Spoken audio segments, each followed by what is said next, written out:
Página número 3. El rol del educador. Y ahí yo me equivoqué, porque en inglés rol lleva una E al final y ahora me estoy dando cuenta que no se la quité. En español rol no tiene la E al final, así que eliminen. Mis notas en esto están en otro idioma. Pero, gracias por la luz. Thanks a lot. Gracias por la luz. Ahora puedo ver mejor. El rol del educador, y noten que ahí hay lo que nosotros llamamos en español, un acróstico, pero también se le llama un acrónimo. En inglés es acronym y en español sería un acrónimo. Y yo les mencioné ya de algunos acrónimos, ¿no es cierto? Cuando estábamos en Chiriquí. ¿Recuerdan algunos de los acrónimos que yo les mencioné? Por ejemplo, ADRA. ¿Sabe lo que significa ADRA? ADRA es Adventistas Donando Ropa Americana. En muchos de los países, no es siempre la verdad, pero usted ve algunos.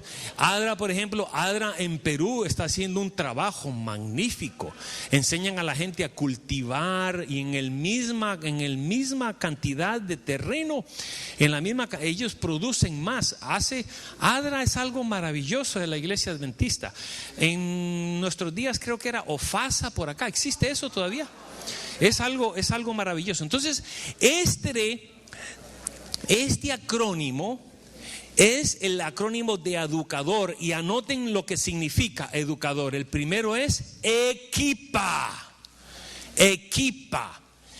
Eso de equipar ¿sabe? La palabra que se utiliza para equipar en la Biblia se llama catartizo. Esa es la palabra que utilizó San Pablo y la encuentra en pasajes como por ejemplo en Efesios el capítulo 4. Dios dio a algunos y una de las formas como se traduce es remendar o perfeccionar. Catartizo se traduce con frecuencia como perfeccionar. Ahora fíjense, ¿podemos nosotros, seres imperfectos, hacer perfectos a otros? Y la respuesta es no. Nosotros como líderes de grupos y aún ministros somos subpastores que debemos llevar a nuestro rebaño al pastor de los pastores. ¿Comprenden? Por esa razón, cuando yo veo a algunos predicadores que van a predicar por allá y todo el mundo lo sigue, después se va para ahí todo el mundo, ¿estamos siguiendo al hombre o estamos siguiendo a Jesús? Cuando el predicador quiere nada más que lo vengan a ver a él para hacer el foco de atención, le está quitando el foco de atención a Jesús. Es una de las cosas maravillosas que yo admiro de mi querido pastor Alejandro Bullón. Un hombre lleno del Espíritu Santo, un hombre lleno de Dios. Siempre la atención no es para él. Inclusive él, cuando hay que saludarla o algo, se va para otro lugar para que el mensaje quede enfocado en Jesús. Esa es la idea. Y eso es con nosotros como líderes. Cuando ya el líder se va y dice: ay, hermano, sin usted no podemos hacer nada. Ya la cosa no anda bien por ese lugar. Es nuestro deber emanciparlos para que las personas operen bien con Jesús. ¿Eso qué significa? Equipar. Trabajo de equipo es dar las herramientas para que el pueblo trabaje ahora como un equipo. Se pueden tener a las mejores estrellas, pero si no están unidos en un plan, trabajando unánimes, no va a haber éxito. Y yo creo que yo les dije a ustedes cuando estuve en Chiriquí, no recuerdo si los dije o no, pero yo soy de Costa Rica. En el mundial pasado de fútbol, Costa Rica se hizo famoso porque le apodaron el equipo de acero. ¿Escucharon? Porque perdía 2-0, 3-0, 4-0. Así que no había unidad. Nosotros tenemos que trabajar en unidad, hermanos. Y eso es lo que significa. Educador empieza con equipo, equipar. Siguiente es la D. discipular. Y ustedes recordarán que vamos a discipular no para nosotros, discipulamos para Cristo. No hacer discípulos para que ellos nos vayan a seguir. Yo soy discípulo de Pablo o de fulano. No, discípulos de Cristo, mis hermanos. Que las personas ahora dependan directamente de Jesús, no que dependan de nosotros. Ese es otro aspecto muy importante de usted como discipulador y como educador. La edu significa unidad. ¿Recuerdan la oración de Jesús? Unidad. San Juan 17, Padre, que ellos sean uno como tú y yo somos uno. Que ellos sean uno. Qué lindo, mis hermanos, que fomentemos eso. Pero ustedes van a observar que la mayoría de los problemas de desunidad en la iglesia no tienen que ver con las 28 creencias fundamentales. Son por asuntos triviales.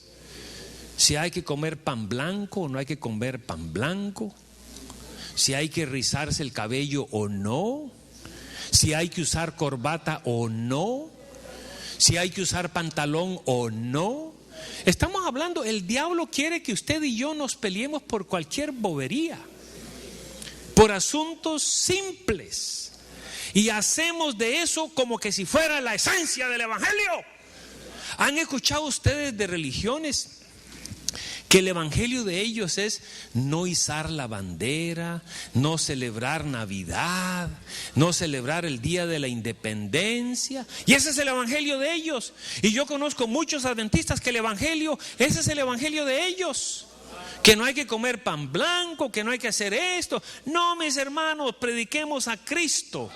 Y la hermana White dice eso, que nuestros sermones deben ser cristocéntricos. La iglesia es cristiana por Cristo. Y el momento que nosotros dejamos de ser cristocéntricos, cesamos de ser cristianos.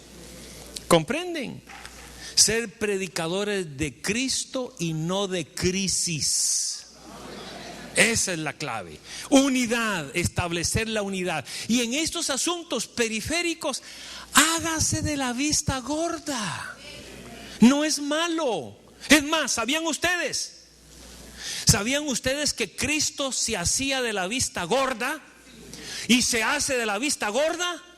¿Sabían ustedes? ¿Dónde está eso? Romanos el capítulo 3. Romanos el capítulo 3. Fíjense, Hechos, Romanos el capítulo 3. Y vamos a ver versículos. Romanos 3. Habría que leer desde el 23. Romanos 3, 23. Por cuanto todos pecaron, están destituidos de la gloria de Dios y son justificados gratuitamente por su gracia mediante la redención que es en Cristo Jesús. Y ahora fíjense en el 25. A quien Dios puso como propiciación por medio de la fe en su sangre, para manifestar su justicia a causa de haber pasado por alto. ¿Saben que la expresión que escribe Pablo, pasado por alto, significa hacerse de la vista gorda? Nuestros pecados pasados. Eso es lo que hace Jesús. Eso es lo que hace Jesús.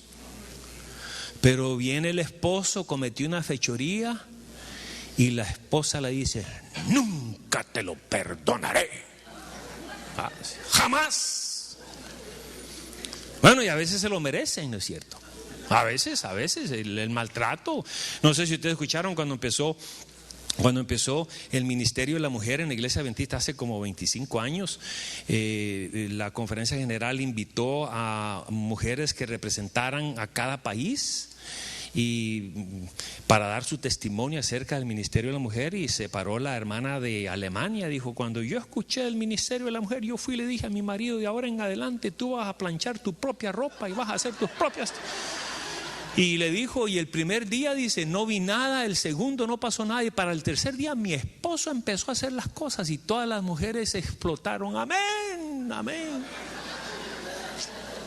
Y después vino la hermana panameña y se puso. Y yo le dije, de ahora en adelante, viejo vagabundo, tú vas a hacer tu propio arroz y tus propias habichuelas, dice. Y el primer día no vi nada, el segundo tampoco. Para el quinto día, apenitas empecé a abrir el ojo derecho, decía. Bueno, a veces puede hacer, ¿no es cierto?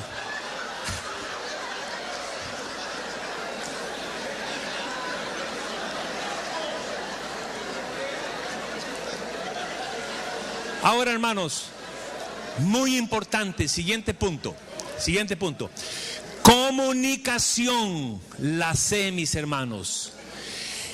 Debe haber muy buena comunicación. Y eso se aplica hoy día especialmente con los celulares. No hay excusa. Mi esposa me deja salir, pero yo tengo que reportarme al Pentágono. Mi esposa todos los días y varias veces. Gracias a Dios porque hoy día tenemos Skype y Face, ¿cómo le llaman? Hay tanta. ¿Cómo le llaman ese? Es increíble, mis hermanos. Es una bendición. No hay excusa.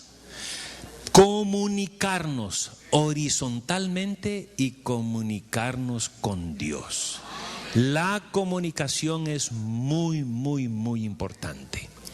No hay excusa. En la familia, pero también como líderes, mantener al grupo bien informado de lo que se está haciendo. Y en eso de la comunicación, en la operación del grupo, recuerden que existe un término en liderazgo que se llama, en inglés le decimos ownership, que es adueñamiento.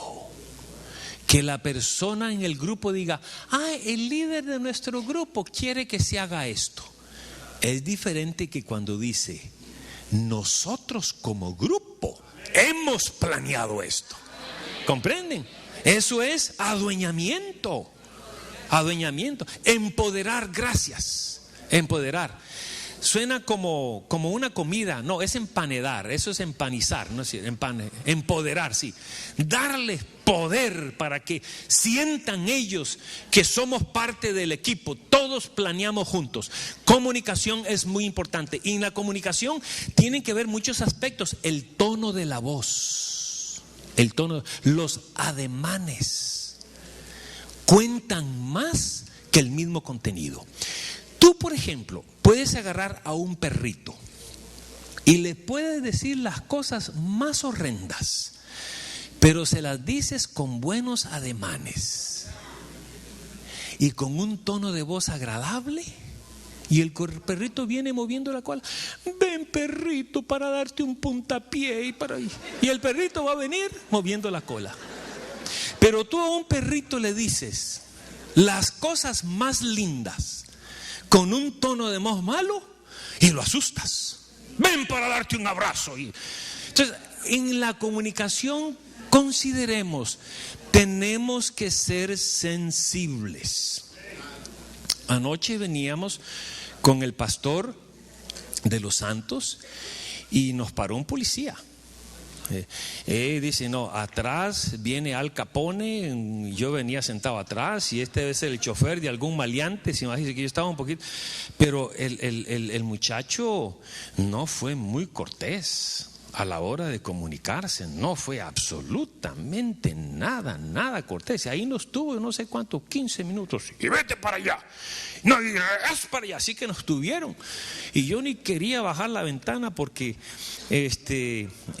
no traía ni siquiera mi identificación y bueno, en la comunicación, y a veces nosotros comunicamos como que si fuéramos San Gabriel, o hablando como si fuéramos un representante. Es decir, no podemos nosotros como iguales en el grupo, somos líderes entre iguales, tratar de abusar de ese privilegio de liderazgo que nos han dado, la comunicación.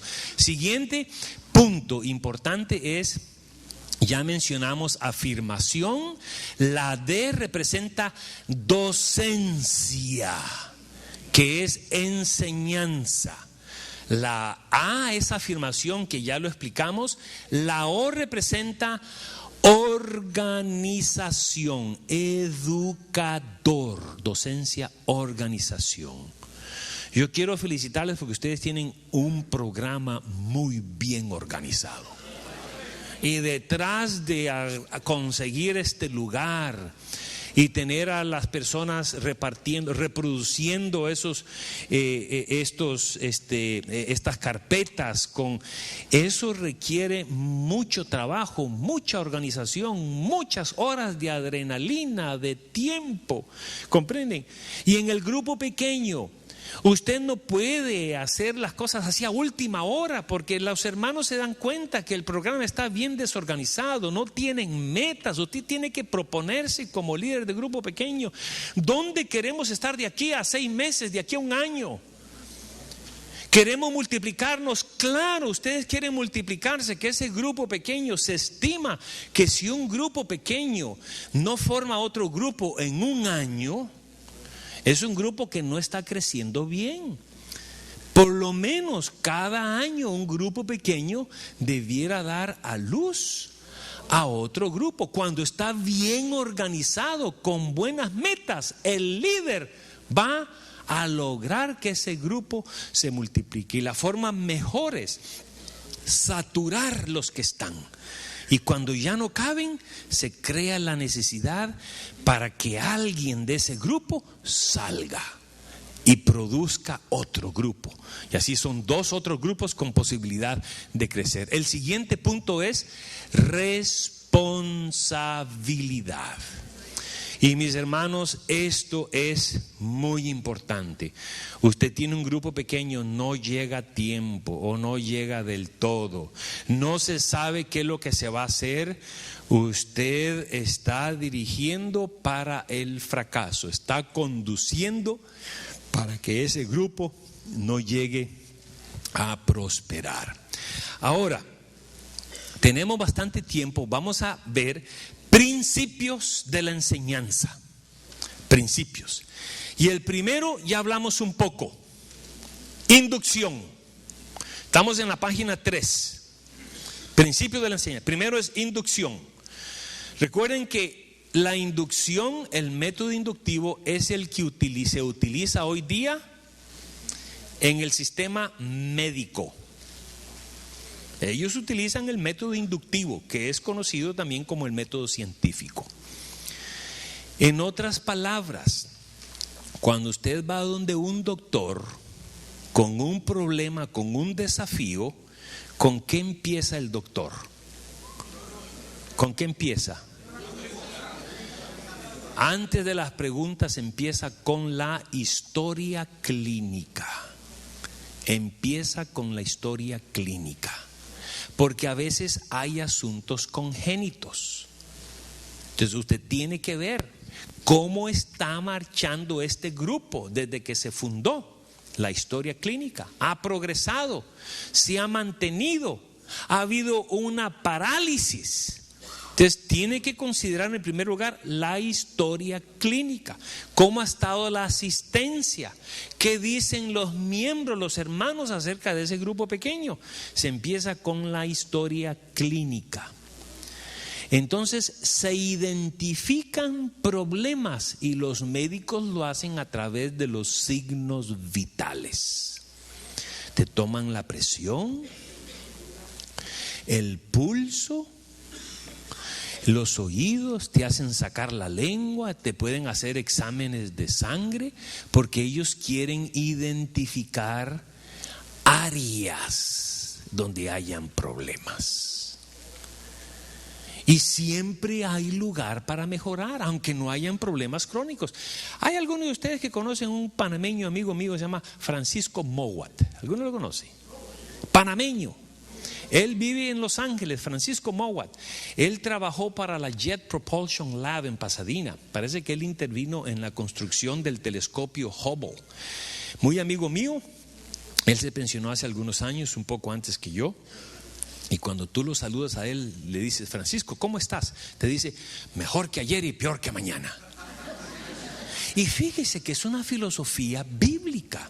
No dice Salomón que la senda de los justos es como la luz de la aurora, que va en aumento hasta que el día es perfecto. Y hoy día, como cristianos progresistas que crecemos, debemos estar mejor que ayer.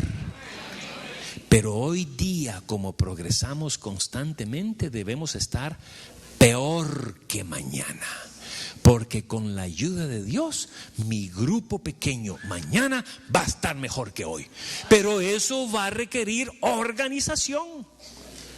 Que usted busque, hermanos, en qué área podemos mejorar para encontrar desafíos y problemas, detectar desafíos y problemas antes de que se tornen en una emergencia. Y a veces esperamos a que haya un problema hasta que ya el cáncer se ha esparcido y después es muy difícil solucionarlo. Por eso el buen líder se organiza constantemente. El otro principio de la enseñanza se llama correlacionar las enseñanzas con asuntos del presente. Y eso es algo que hacía Jesús todo el tiempo. Y él empataba. ¿Sabe quién es un predicador que yo admiro mucho? Dwight Nelson. Él es el pastor de la PMC en la Universidad de Andrews. Es un hombre consagrado, es un hombre bien neto adventista, y en sus predicaciones, como tiene a gente universitaria, siempre relaciona sus temas bíblicos con asuntos de lo que está ocurriendo en el presente. A veces eso es difícil, requiere que una persona lea mucho. Sin embargo, nosotros debemos correlacionar. Jesús hacía eso. Estaba en el Sermón del Monte y de repente pasaron unas aves volando, y la gente miró a las aves, y Jesús les dijo: mirad las aves de los cielos, que no siembran, no cosechan, y Dios cuida de ellos. ¿Cuánto más vosotros? Qué lindo, ¿eh? Y por allá, en la lontananza, se veía por el Mar Muerto, donde hay muchas minas de sal. Se veían la gente con palas excavando en las minas de sal, y le dijo: vosotros sois la sal de la tierra. Y ese es nuestro nombre. Yo extraje, después de pensar en muchos nombres. Uno de los nombres para esta escuela, por ejemplo, era SOL, Seminario de Obreros Laicos. SOL pudo haber sido otro. Otro era ECO, Escuela Continua de Capacitación y Organización. ECO con doble C. Pero me gustó más SAL, Seminario Adventista Laico, porque es una figura hermosa.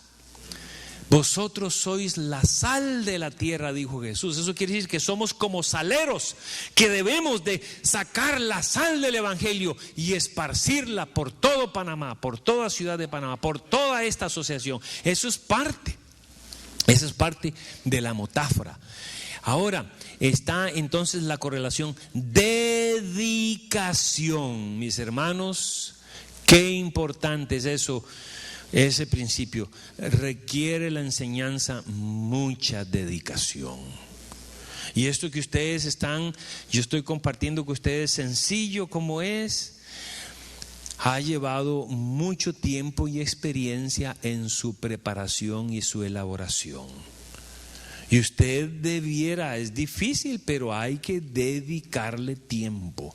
Usted trabaja a tiempo completo, levantarse una hora más temprano en la mañana antes de ir al trabajo, y trabajar. Yo prefiero en la mañana, cuando todos en la familia están durmiendo. Cuando todos duermen, entonces yo me levanto y es cuando trabajo. Ya generalmente 4 o 5 de la mañana yo estoy despierto, mi familia se empieza a levantar a 6:30, 7 de la mañana y yo ya he avanzado bastante. Eso sí, me tengo que acostar temprano, aunque ya los viejos como nosotros casi ni dormimos, ya se nos acaba todo, se nos acaba la energía, se nos acaba el sueño, se nos acaba la vida también. Entonces estamos dedicación. Algo que es muy importante, mis hermanos, es evaluación. Tenemos que evaluar periódicamente. Pregunten a los miembros, ¿están satisfechos, hermanos? ¿En qué podemos mejorar? Yo dirijo un programa de maestría, dirijo un programa doctoral y yo estoy en varios sitios, inclusive dirijo un programa doctoral en España, tengo que ir allá todos los años y yo tengo que ver con los alumnos en qué podemos mejorar. ¿Comprenden? Siempre hay lugar para mejorar, no solo en nuestra vida individual, en nuestra vida familiar, pero en nuestra vida eclesiástica como iglesia. Es más, tú miras a tu esposa que está seria como gato en canoa y quizá tenga razón. Dile, mi amor, no somos perfectos, errar es de humanos. ¿Qué te gustaría que yo hiciera para que fueras feliz? Ay, ella le va a encantar y te va a decir. Pero tú tienes que preguntarle sin sacar a relucir mucho. ¿Sabes qué, mi amor? Me gustaría esto. Yo sé, por ejemplo, qué es lo que le gusta a mi esposa. Y yo trato de darle, ¿saben cuál es el librito? ¿Cómo se llamaba ese autor? El librito se titula El Banco del Amor. Así, El Banco del Amor. No, el libro se titula His Needs and Her Needs. Y entonces él habla del Banco del Amor y él entrevistó cientos de parejas. Entonces dice que la felicidad en el hogar es como una cuenta de banco, como una cuenta de cheque, que si tú quieres sacar, tienes que depositar, hacer depósitos. Entonces tú quieres sacar algo, tú debes de depositar también en la cuenta de ahorro de ella, y ella a su vez va a depositar en la cuenta de ahorro de él. Entonces hay que dar para poder recibir. Eso es parte. Eso es de la mayordomía del amor. La mayordomía del amor que se aplica, el principio también se aplica a la iglesia. No sé si les conté, pero yo sé de un pastor que sus hermanos eran muy generosos, eran muy dadivosos. Y un día el pastor no se aguantó y les dijo desde el púlpito un sábado de la mañana: hermanos, saben, ustedes parecen de la tribu de Dan, porque ustedes dan y dan y dan y dan todo el tiempo. Así que los hermanos estaban contentos, pero siempre, como hay en toda iglesia algún travieso, siempre salió un travieso al final cuando el pastor estaba despidiendo a la congregación, y ese hermano le dijo, probablemente centroamericano: y sabe una cosa, pastor, usted parece de la tribu de Isaacar, porque va a sacar y sacar y sacar todo el tiempo. Pero hay que dar para poder recibir, hermanos. Si nosotros vamos a depositar, automáticamente nosotros vamos a poder sacar. Y entonces está finalmente la implementación. Ahora yo quiero ver cómo está mi horario. Debo terminar esto a las 5 en punto. Me queda media hora, perfecto. El tiempo me queda perfecto para darles la oportunidad de hacer algunas preguntas. Principios de la enseñanza. Esto fue principios de la enseñanza. Ahora vamos a ver características de la buena enseñanza. Los primeros eran principios, ahora características de la buena enseñanza. Número 1, ¿cuál es? Encarnacional. Usted va a vivir lo que enseña. Preacher, practice what you preach. Muy importante. Número 2, relacional. Anoten, porque ahí eso no está anotado. Característica, la primera dije es encarnacional, la segunda es relacional. relaciones, mis hermanos. Recuerden que Jesús se relacionaba con ellos como que si fueran de la misma familia. Le suplían sus necesidades. No se vaya a creer que usted es mejor que ellos, porque usted es de cierta parte del país. Yo soy de la capital y mira, tú eres de Chiriquí o tú eres de allá del sur. No. Tenemos que aprender a relacionarlos. La relación es la esencia del evangelio. Número 3 es informacional. Informa, pero trasciende la información. Y el siguiente punto es transformacional. No solo informa, pero la enseñanza tiene como característica importante que transforma a las personas, tal como Jesús transformó a los 12 discípulos, humildes pescadores que llegaron a ser los pioneros del pueblo, del remanente de Dios, de la iglesia cristiana que ha crecido al mundo, al cristianismo que, ¿saben cuántos cristianos sabemos en el mundo? 2.200 cristianos. 1 de cada 3 personas en el mundo somos cristianos. Somos cristianos. La siguiente, los más grandes son hay como 1.500 musulmanes. Entre ellos me parece que son unos 1.000 sunis y el resto son chiitas. ¿Chiitas le dicen? Chiitas. Así que entre ellos son los siguientes más grandes. Después de los cristianos están los chiitas. Después hay algunas otras religiones en India que también tienen un gran número de adeptos. Pero es informacional. Siguiente es motivacional. Motiva. Y eso es algo que para nosotros los maestros es muy difícil.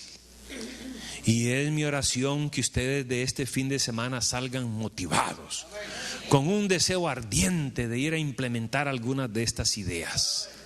Llegar a ser discípulos, discípulos que amen, discípulos que saben ahora tienen principios para enseñar. Todo lo que les estaba dando a ustedes es la infraestructura para que ustedes ahora enseñen las creencias, las doctrinas fundamentales de nuestra iglesia. Especialmente enseñando con el ejemplo.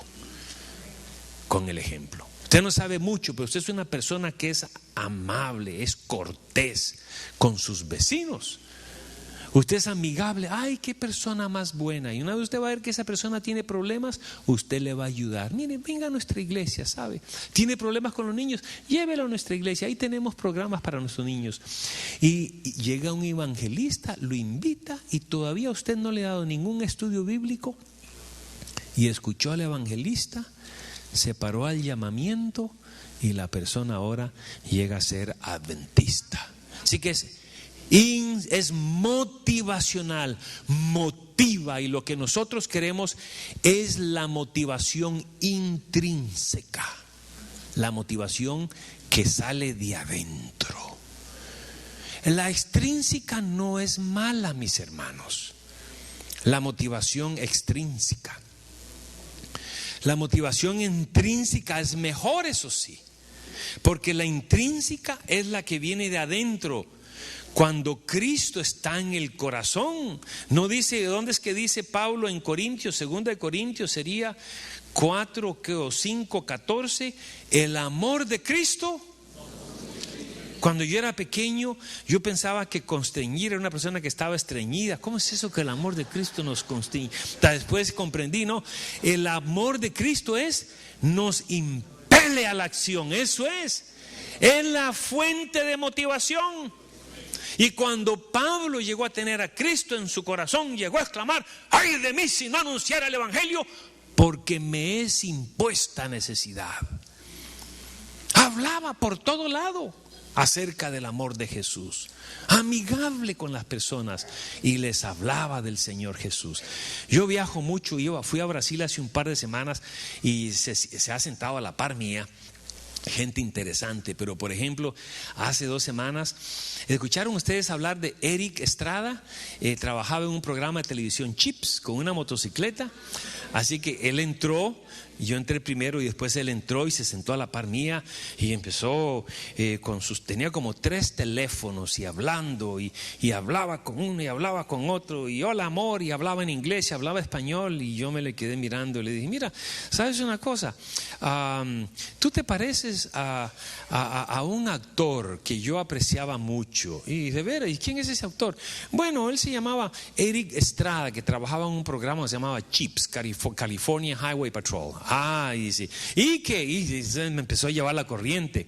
Y entonces sacó su badge. Él ahora trabaja, tiene su agencia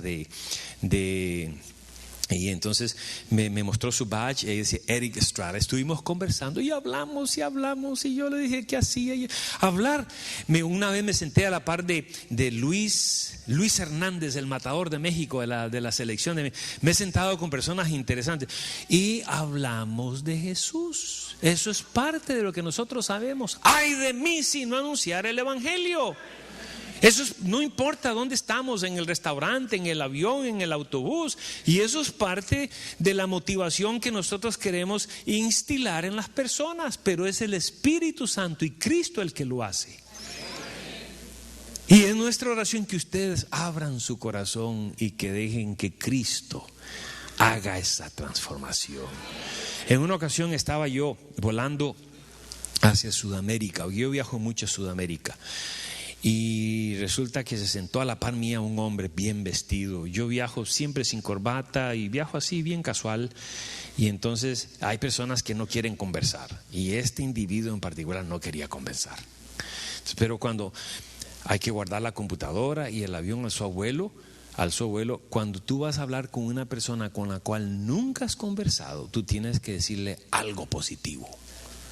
Darle un masajito al ego. Entonces yo le dije, mire, usted parece ser el ejecutivo de una gran corporación. Y le gustó.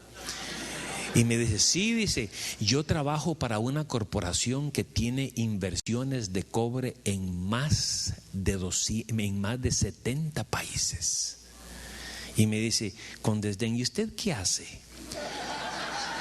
Y yo no me quedé callado. Yo le dije, mire, yo trabajo para una organización que tiene inversiones en más de 200 países. Porque la iglesia adventista está en más de 200 países en el mundo, Y fíjese que antes de que el hombre se recuperara, yo le dije, y el dueño de esa organización es mi padre. Me dice, usted es misionero, ¿verdad? Usted es misionero. Y empezamos a hablar, ¿comprenden? Esa es la parte de la motivación. Por esa razón, mis hermanos, en esta escuela de sal, queremos que ustedes inviertan por lo menos 8 horas al mes de trabajo. Testificando especialmente, líder de grupo pequeño, dando estudios bíblicos, y de alguna manera es la responsabilidad del pastor que él me va a tener que dar los nombres para que ustedes puedan recibir el título de Andrews que van a ver mañana.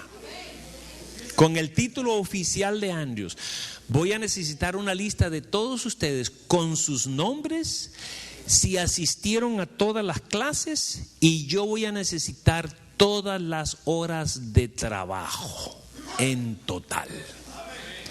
Si no, ustedes van a poder haber aprovechado el contenido, pero no van a desfilar con la toga y con su birrete y eso, ¿comprenden? Es parte. No queremos que esto sea solamente un ejercicio intelectual. Queremos que ustedes practiquen el evangelio. Yo lo hago. Los pastores lo hacemos, pero es algo que ustedes también debieran de unirse a nuestras fuerzas. Ya dije, inspiracional, eleva. Ya hablamos de afirmacional y también es participacional. Y ahora me quedan únicamente 20 minutos y después les voy a dar. Vamos a ver, el horario me dice que en 20 minutos vamos a tener una alabanza y después tiempo de preguntas y después va a venir la clausura. Aquí justamente, mire, no parece, pero tiene buena memoria el hermano, ¿eh? Sí. Hablando del libro, ¿eh?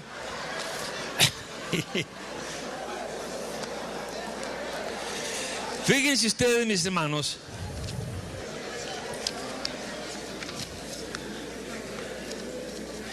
ahí estamos en la página número 3. No, mentira, estamos en la página número 3. Abajo, técnica para la persuasión cristiana. Técnica para la persuasión cristiana.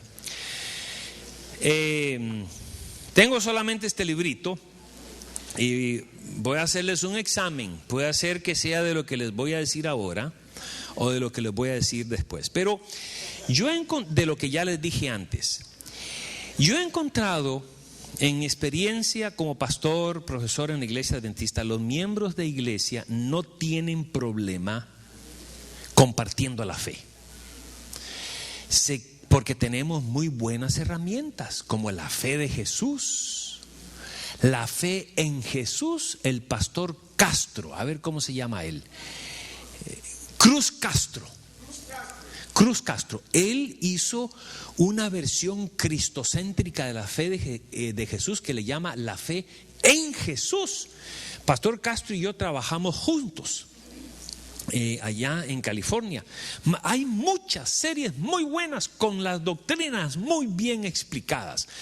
Nos quedamos trancados con las 4 ruedas cuando viene la decisión, tomar la decisión. Y yo les voy a dar algunas ideas relacionadas a la decisión. Entonces, hay varias cosas que tomar en consideración al hacer el llamamiento. Y una de ellas, estamos hablando de lo que se llama apología, y es defender la verdad. Eso es la palabra. Entonces Pedro dice que nosotros tenemos que estar preparados para defender la verdad con mansedumbre, dice. Entonces, en ese contexto del presentar la verdad y defender la verdad, el primer paso es conocer la verdad. ¿Cómo la vamos a defender si no la conocemos? Entonces, si usted quiere traer un alma a Jesús, usted debe conocer la verdad en primer lugar para poderla compartir. ¿Qué tanto de la verdad? Y ahí es donde entramos en controversia. Porque hay personas que quieren que se sepan todos los misterios criptográficos del Apocalipsis antes de que una persona se bautice. Sin embargo, yo recomiendo que las personas sepan el adventismo, las doctrinas convencionales, y el certificado de bautismo tiene 13 votos que tienen que ver con la segunda venida de Jesús, tienen que ver con los mandamientos incluyendo el sábado, la no inmortalidad del alma. Recuerden, ¿para dónde van las almas cuando mueren? A ningún lugar. Recuerden que están muertas y las llevan, las tienen que llevar. Así es que tienen que saber acerca de la no inmortalidad del alma. Es importante. Acerca de asuntos que tienen que ver con normas cristianas adventistas. Son las doctrinas fundamentales. Deben conocer la verdad. Y además de eso, ¿qué dice ahí? Practicar la verdad. Practicar la verdad. Y en eso hemos entrado en muchos problemas, mis hermanos, porque hay personas que se han especializado en el tema de la justificación por la fe, que es muy importante. Y ustedes saben que la justificación por la fe tiene dos áreas de estudio. Una se llama la justificación imputada y la otra la impartida. Una es el derecho al cielo y la otra es idoneidad al cielo. Una es instantánea y la otra dura toda la vida. Justificación, santificación. Entonces, antes del bautismo, nosotros exigimos la justificación o la santificación. ¿Comprenden? Entonces, yo he encontrado en ciertos países, entre evangelistas adventistas, yo he encontrado, y aún en Sudamérica lo he visto. No lo he visto, en Centroamérica yo no lo he visto, pero es probable que ocurra. En Europa hay, en el Asia y en muchos otros lugares lo he visto. En que hay evangelistas que dicen, no, mientras acepten a Jesús, no importa si toman, si fuman, si andan en pecado o están viviendo en pecado, para eso es la santificación. Que se bauticen y para eso es la santificación. No es adventismo convencional. Por esa razón, yo les recomiendo que en primer lugar, antes de hacer el llamamiento al bautismo, la persona conozca la verdad adventista. Yo no diría basado en los 13 votos bautismales, y que después la persona practique la verdad. Muy importante. Yo lamentablemente he tenido amigos, ex pastores, algunos de ellos estudiamos en la misma época para pastor, que ahora están fuera de la iglesia, porque ellos adoptaron una postura teológica de estas liberales, la gracia barata, que a veces se le conoce. Entonces ellos te dicen, por ejemplo, fíjese cómo te dicen ellos: Jesús murió por los pecados que nosotros cometimos hace 10 años o en el pasado, ¿sí o no? Sí. Murió por los pecados que yo cometo hoy, ¿sí o no? Ahora escuche bien: murió por los pecados que yo cometeré dentro de 10 años, ¿sí o no? Claro que sí. Él murió por los pecados de todo el mundo, pasados, presentes y futuros. ¿Comprendes? Entonces hay gente que entonces te dice: ya Jesús murió por nuestros pecados, ya sigue, eso se va a arreglar después. Sin embargo, según la Biblia, nosotros encontramos que el sacrificio de Jesús es suficiente para los pecados de todo el mundo, pasados, presentes y futuros, pero es únicamente eficiente para los que se arrepienten. Por eso dice: arrepentíos y bautícese cada uno de vosotros. Por esa razón yo recomiendo ahí en la página 3 que conozcan la verdad y que además practiquen la verdad. Practiquen la verdad. Y eso tiene que ver con el contexto cultural. Tiene que ver con el contexto cultural. Y si acá no se permite el anillo de matrimonio, pues ese es contexto que se aplica para Panamá. ¿Comprenden?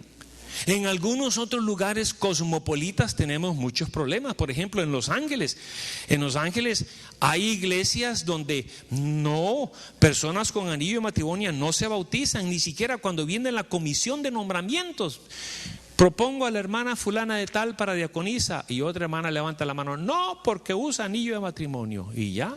Entonces lo que hacen esas hermanas es que se van a iglesias adventistas sudamericanas, donde se permite el anillo de matrimonio hispanas, y allá sí son electas como diaconisas con el anillo de matrimonio. Y nosotros los pastores tuvimos mucho lío con eso cuando yo trabajé allá. No sé si les conté esa historia, pero una vez nos reunimos como 40 y pico de pastores para discutir ese problema serio, ese problema. Y después de mucha discusión, porque queríamos tener un frente en común, después de mucha discusión, recomendamos 3 joyas, si las quieren anotar: Joyas de los Testimonios, volumen 1, volumen 2 y volumen 3. Pero comprenden, mis hermanos, hay asuntos que nosotros tenemos que conocer la verdad y tenemos que practicar la verdad. Número 3, fíjese, el punto número 3 es asistencia a la iglesia. Asistencia. Y déjenme decirles por qué razón yo presento asistencia a la iglesia, aunque parezca obvio. ¿Saben por qué razón es que yo presento esto? Porque a veces se tiene el evangelista con cantantes que cantan hermoso como este cuarteto, y con un predicador efervescente, dinámico, y se hace el llamamiento y la gente se bautiza, y después lo mandan a una iglesita por allá al final del pueblo de la Pilada con predicación terrible, y la gente dice: no, acá me dieron gato por liebre, me engañaron. ¿Comprenden? Entonces, por eso es importante que la persona, antes del bautismo, que la persona asista a la iglesia donde va a adorar. Y no tiene que ser por mucho tiempo, pero que conozca. Yo recomiendo que vayan, que asistan a una reunión, a un servicio de comunión. Porque nosotros seguimos el servicio de comunión tal como lo dice la Biblia. Y hay que zafarse los zapatos. Y hay algunos hermanos que yo conozco que se zafan los zapatos para el servicio de comunión, y hasta las moscas salen volando espantadas, asustadas. ¿Comprenden? Entonces, así que es importante, porque de repente se van a bautizar, y eso, ¿qué es eso? Que se zampan las personas las medias, y para algunas personas llega a ser desconcertante. Por eso es importante que las personas, antes de bautizarse, esas personas hayan asistido a un servicio de comunión. Y en ese asunto hay asuntos, yo he tenido, por ejemplo, miembros de iglesia que van y para el lavamiento de pies se ponen guantes de cirujanos. Porque fíjese que hay personas que tienen lo que llaman pie de atleta, y eso es contagioso. Usted tiene pie de atleta y usted se toca sus pies y después se rasca la oreja, le agarra oreja de atleta. No, en serio. Y te rascas el codo y te da codo de atleta. ¿Comprende? Entonces hay hermanos que no quieren tener manos de atleta, ni codos de atleta, ni nariz de atleta. Entonces usan guantes cirujanos. Me ha pasado un par de veces nada más. Y es capaz que acá no es cierto. O se habría que poner en el servicio un rótulo: no se permiten guantes de cirujano para el servicio de comunión. No podríamos hacer eso, pero es algo muy importante, porque nosotros lo hacemos tal como lo seguía Jesús, sin ningún simbolismo. Hubo una iglesia, the Burbank Seventh Day Adventist Church en California, que eran bien liberales, y ellos alegorizaron contemporáneo, que hicieron ese rito, y en vez de lavarse los pies, dice, eso es un símbolo, y agarraron un aparato para lustrar zapatos que tiene un botón arriba con 2 cepillos, y ellos apretaban el botón y se pasaban el zapato, y ese era el lavamiento de pies de ellos. ¿En serio? Y la iglesia, la Asociación del Sur de California, eso ocurrió en los 70s. La iglesia fue borrada de la feligresía de la iglesia. Eran liberales. El sábado, por ejemplo, decían: y le llamares delicia. Se iban a esquiar a los lagos y a las montañas los sábados, porque decía que el sábado debía ser delicia. Así que no es adventista. Y la conferencia, la asociación, los borró después de procedimientos. Y esa es una iglesia ahora en Burbank, es una iglesia filipina. No llegó a ser más. Los líderes se les removieron las licencias. Entonces deben conocer la verdad, practicar la verdad, deben de haber asistido a la iglesia. Número 4, deben saber el llamamiento de memoria. Muy importante que sepan el llamamiento de memoria. Algunas de estas cosas yo las aprendí de un hermano de iglesia, Rodrigo se llamaba él. Este hermano era increíble. Este hermano trabajaba 10 horas al día. Y yo estaba recientemente de pastor en la iglesia de Highland Park, allá en Los Ángeles. Y cada mes venía el hermano y me decía: pastor, ¿cuándo vamos a tener bautismos? Y yo le decía: ¿y por qué? Tengo 1, tengo 2, tengo 3. ¿Qué personas para el bautismo? Él necesitaba saber la fecha. Y él se agarraba de Hechos 22:16 para hacer el llamamiento del bautismo. Hechos 22:16. Y él, cuando les estudiaba la Biblia con las personas, se cercioraba que conocían la verdad, que practicaban la verdad, que ya hubieran asistido a la iglesia. Y entonces se agarraba de Hechos 22:16. Recuerden cuando Pablo estaba con Ananías, vino a Pablo y le dijo: ¿por qué te detienes? Levántate y bautízate. Y él le decía a las personas: hay algo que le detiene, hay algo que le detiene. Y ya él sabía que conocían la verdad y practicaban la verdad. Y como nada les detenía, él insistía y las personas se bautizaban. Así que, mis hermanos, hay muchas formas de hacer llamamientos para el bautismo. Esa es una de las formas. Sin embargo, los principios son los mismos. Yo les recomiendo que no avance, inclusive no les dé un estudio bíblico nuevo hasta que ya la persona guarde el anterior. Usted les da, por ejemplo, el estudio bíblico de Levíticos 11